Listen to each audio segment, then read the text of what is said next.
நடிகர் திலகம் சிவாஜி கணேசன் எவ்வளோ பெரிய நடிகர் அப்படின்றது நம்ம எல்லாருக்குமே தெரிஞ்ச விஷயம்தான். எம்ஜிஆரே சிவாஜி கணேசனை பாராட்டியிருக்காரு. இதுல என்ன இருக்கு? ஒரு நடிகர் மற்ற நடிகரை பாராட்டுறது சாதாரண விஷயம் தானே அப்படின்னு நீங்க நினைக்கலாம். ஆனா எம்ஜிஆர் சிவாஜி கணேசனை என்ன சொல்லி பாராட்டினாரு அப்படின்றது தான் இங்க முக்கியமான விஷயம். என்னை விட சிறந்த நடிகர் சிவாஜி தான் அப்படின்னு சொல்லி எம்ஜிஆரே சிவாஜி கணேசனை பாராட்டியிருக்காரு. அந்த அளவுக்கு நடிப்புக்கு பெயர் போன நடிகரான நடிகர் திலகம் சிவாஜி கணேசன் ஒரு சீன்ல சரியா நடிக்கல அப்படின்றதுக்காக ஒரு இயக்குனர் அவருக்கு நடிச்சு காமிச்சிருக்காரு. அந்த இயக்குனர் நடிச்சு காமிச்ச உடனே நடிகர் திலகம் சிவாஜி கணேசன் அந்த செட்டை விட்டு வெளியில போயிருக்காரு. நடிகர் திலகம் சிவாஜி கணேசனுக்கு நடிச்சு காமிச்ச அந்த இயக்குனர் யாரு அப்படின்றத பத்தியும், சிவாஜி கணேசன் அந்த செட்டை விட்டு போனதுக்கு அப்புறம் என்ன நடந்துச்சு அப்படின்றத பத்தியும் இந்த நிகழ்ச்சியில திரைப்பட தயாரிப்பாளர் மற்றும் இயக்குனருமான சித்ரா லட்சுமணன் சார் நம்ம கூட ஷேர் பண்ணியிருக்காங்க.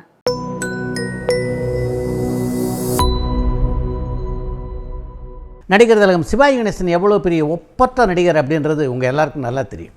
அவரை ஒரு நாள் இரவு முழுவதும் கண்ணாடி முன்னாலே நிற்க வைத்தார் ஒரு இயக்குனர். அந்த சம்பவம் எதனால் நடந்தது என்பதை பற்றித்தான் இந்த நிகழ்ச்சியில் நான் உங்களோடு பகிர்ந்து கொள்ள போகிறேன்.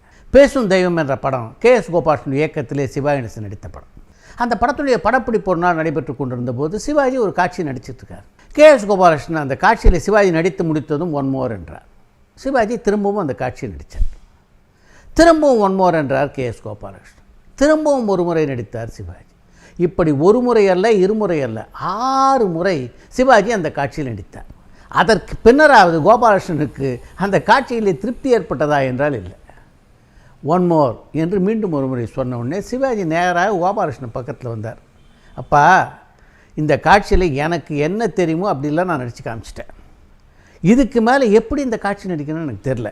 அதனால் இந்த காட்சியில் எப்படி நடிக்கணும்னு தயவு செஞ்சு நீ ஒரு தடவை எனக்கு நடித்து காட்டு, அதுக்கப்புறம் அதை பார்த்துட்டு அப்படியே நான் நடிக்கிறேன் அப்படின்னார் சிவாஜி. இப்போ செட்டில் இருந்தவங்க பூரா KS கோபாலகிருஷ்ணனையே பார்த்துக்கிட்டு இருக்காங்க. ஏன்னா சிவாஜி ஒரு நடிப்புலக மேதை. அதனால் அண்ணே, உங்களுக்கு போய் நான் நடித்து காட்டுறதா, தயவு செய்து இன்னொரு தடவை நடிச்சிருங்கண்ணே அப்படின்னு கோபாலகிருஷ்ணன் சொல்வார்னு எல்லாரும் எதிர்பார்த்துட்டு இருக்கும்போது KS கோபாலகிருஷ்ணன் வேட்டியை மடித்து கட்டிக்கிட்டு அந்த காட்சியில் நடிக்க போயிட்டார். போனது மட்டுமின்றி அந்த காட்சியில் எப்படி சிவாஜி நடிக்க வேண்டும் என்று நடித்து காட்டினார். அதை பார்த்துக்கிட்டே இருந்தார் சிவாஜி. முடிஞ்சது, சரி நான் கிளம்புறேன் அப்படின்னு சொல்லிட்டு செட்டை விட்டு நேராக வெளில வந்தார். காரில் இருந்தார், விட்டு போயிட்டார். சிவாஜி கணேசன் ஏறின காரு அந்த படப்பிடிப்பு தளத்தை விட்டு வெளில போகும்போது அவசரமாக ஓடி வந்தார் KS கோபாலகிருஷ்ணனுடைய தம்பியாரும் சபரிநாதன். என்னென்ன இப்படி பண்ணிட்டீங்க? சிவாஜி யார்? நடிப்புக்கே குரு அவர். உலகம் பூரா நடிப்புக்கு பல்கலைக்கழகம் அவர்னு அவர் போட்டுறாங்க. அவருக்கு போய் நீங்கள் நடித்து காட்டுறதா? அவரோட நீங்கள் பெரிய நடிகரா? என்ன நினச்சிக்கிட்டீங்க மனசில்? அது மட்டும் இல்லாமல் சிவாஜி கொடுத்த இந்த காட்சி இன்னியோட நம்ம படத்துக்கு முடியுது. இது முடிஞ்சால் படம் முடிஞ்சு நம்ம நாளைக்கு வெளியீட்டுக்கு போகலாம். இப்போ சிவாஜி நாளையிலேருந்து வேற ஒரு படத்துக்கு போகிறார். போனார்னா திரும்ப நம்ம காட்சிட்டு ஏதாவது நம்ம கேட்டு அவர்கிட்ட வாங்குறதுக்கு இன்னும் 3 மாதம் ஆகும். இந்த படம் எப்போ ரிலீஸ் ஆக போகிறோன்னு எனக்கு தெரியல, இப்படி பண்ணிட்டே அப்படின்னு சொல்லி புலம்பியபடியே அவர் அது வெளில விட்டு போயிட்டார். இப்போ KS கோபாலகிருஷ்ணனுக்கு மிகப்பெரிய குழப்பம். படப்பிடிப்பு தளத்திலிருந்து KS கோபாலகிருஷ்ணன் நேராக தன்னுடைய அலுவலகத்துக்கு போனார். போன உடனே எதுலேயும் அவருடைய மனசு ஈடுபட மறுக்குது. என்ன அப்படி தப்பு பண்ணிட்டேன்? சிவாஜி அந்த காட்சி நடித்தது எனக்கு பிடிக்கல, நான் எதிர்பார்த்த எக்ஸ்பிரஷன் அந்த காட்சியில் அமையலை, அதனால் அவரை திரும்ப நடிக்க சொன்னேன். அவரே நடிக்க சொல்லி கேட்டதுக்கப்புறம் தான் அதை நான் நடித்து காமிச்சேன். சிவாஜிக்கு நான் நடித்து காட்டினது அவ்வளோ பெரிய தப்பா? இப்படின்னு மிகப்பெரிய குழப்பத்துக்கு ஆளானார். படுத்தா தூக்கம் வரல. ராத்திரி 12 மணிக்கு மேலே ஒரு ஃபோன் வருது அந்த அலுவலகத்துக்கு. நாளை காலையில் சிவாஜி சார் அடுத்த பட ஷூட்டிங்க்கு 11 மணிக்கு வரதா சொல்லிட்டாராம். 7 மணிக்கு உங்களை தயாராக இருக்க சொன்னார். கார்த்தால் படப்பிடிப்புக்கு வரான்னு சொன்னார். இதை கேட்ட உடனே கோபாலகிருஷ்ணனுக்கு மகிழ்ச்சி தாளற. அப்பா, சபரிநாதன் புலம்பின மாதிரி எதுவும் நடக்காமல் நல்ல காலம் படம் முடிஞ்சிடும் என்ற திருப்தியோடு மறுநாள் காலையில் நேராக கற்பன் ஸ்டுடியோவுக்கு போனால் 6 மணிக்கு லைட்டப் பண்ணி ரெடியாக இருக்காங்க. சிவாஜி 7 மணிக்கு மேக்கப் போடும் அந்த காட்சிக்கான உடைகளோடு இறங்குறார். இறங்கினவர் நேராக ஆரம்பிக்கலாமானார். இவர் ஸ்டார்ட்டுனார். அவர் நடிக்க தொடங்கினார்.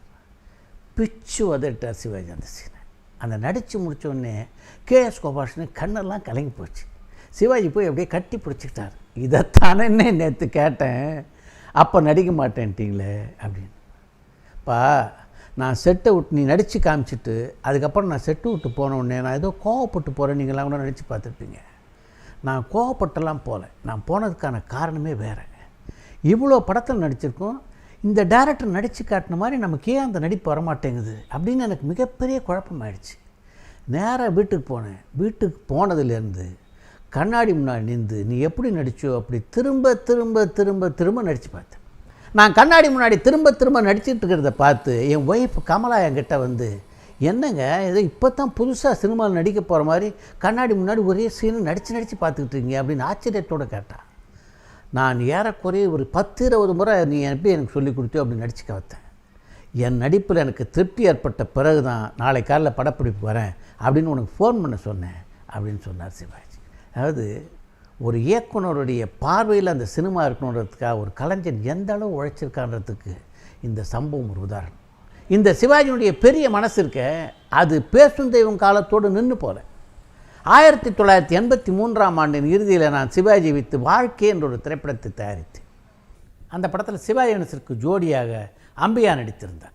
வாழ்க்கை படத்தினுடைய படப்பிடிப்பும் அனைத்தும் முடிந்த பிறகு டி.எஸ். சேதுராமனுடைய படத்தொடக்குழா ஒன்றிலே கலந்து கொள்வதற்காக நான் ஏவிஎம் ஸ்டுடியோ போயிருந்தேன். அந்த படத்தினுடைய கதாநாயகன் சிவாஜி. அதனால் படத்தொடக்குழா முடிந்த உடனே மேக்கப் அறையில் அவர் சந்தித்து பேசி கொண்டிருந்தேன்.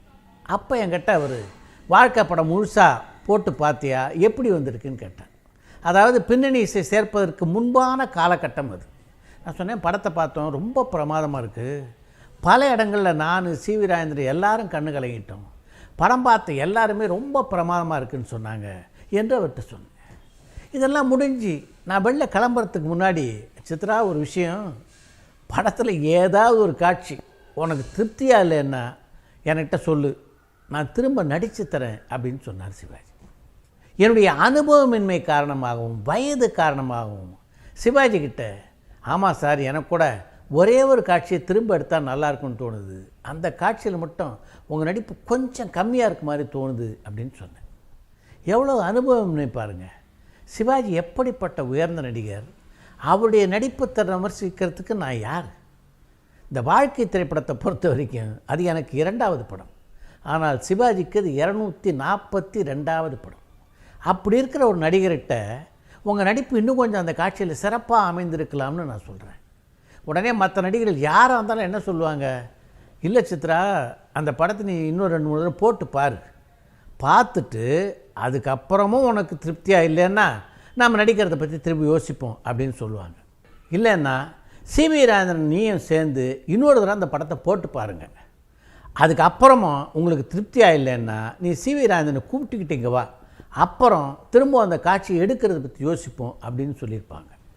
ஆனால் சிவாஜி அப்படி எதையுமே சொல்லவில்லை. அப்படியா, நீ செட்டை போட்டு நான் வந்து நடிக்கிறேன். அதை கேட்டு நான் அப்படியே மறண்டு போயிட்டேன். அவர் சொன்னது மாதிரியே அடுத்த வாரம் அந்த படத்துக்கான செட் அமைக்கப்பட்டது. சிவாஜி வந்து நடித்தார். இது மாதிரி அனுபவம்லாம் எங்கே இப்போல்லாம் சினிமாவில் நடக்கும் சொல்லுங்கள்? சிவாஜி எப்படிப்பட்ட உயர்ந்த நடிகர் அப்படின்னு நான் சொல்லி உங்களுக்கு தெரிஞ்சிக்க தேவையில்லை. சிவாஜியை பொறுத்த வரைக்கும் நடிப்புலக மேதை, நடிப்புக்கு ஒரு பல்கலைக்கழகம். அவர்கிட்ட 1% உங்கள் நடிப்பு கொஞ்சம் கம்மியாக இருக்குதுன்னு நான் சொல்கிறேன், அதை ஏற்றுக்கொண்டு அவரும் திரும்ப வந்து அந்த காட்சியில் நடிக்கிறார்னா எப்படிப்பட்ட பெருந்தன்மைக்கு சொந்தக்காரர்களாக அந்த காலத்தில் நடிகர்கள் இருந்திருக்கிறார் என்பதற்கு இந்த சம்பவம் ஒரு உதாரணம்.